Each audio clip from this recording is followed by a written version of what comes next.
नमस्कार. आजचा विषय आहे पोट साफ न होणे. हो, सकाळी शौचास न जाणे. दिसायला एकदम साधा, म्हणजे आपल्याला वाटतं का याने काय फरक पडतो जर पोट साफ न झाल्याने.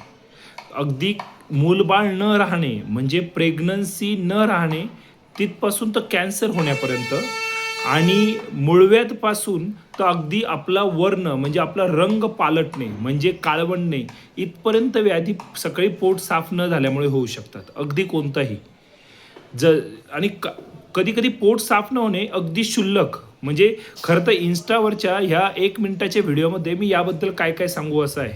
पण तरी साधा रात्री जागरण झाल्यामुळे किंवा सकाळी उशिरा उठण्याच्या सवयीमुळे सुद्धा पोट साफ होण्यास अडथळा येऊ शकतो.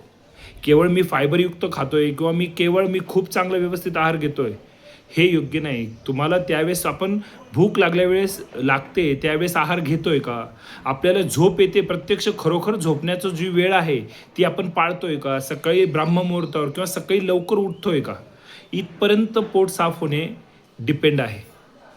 तर आपण आजपासून लवकर झोपूया, सकाळी लवकर उठूया. म्हणजे शौचाच्या मध्ये काय बदल होतात ते मला कमेंटमध्ये नक्की सांगा. श्री गुरुदेव दत्त.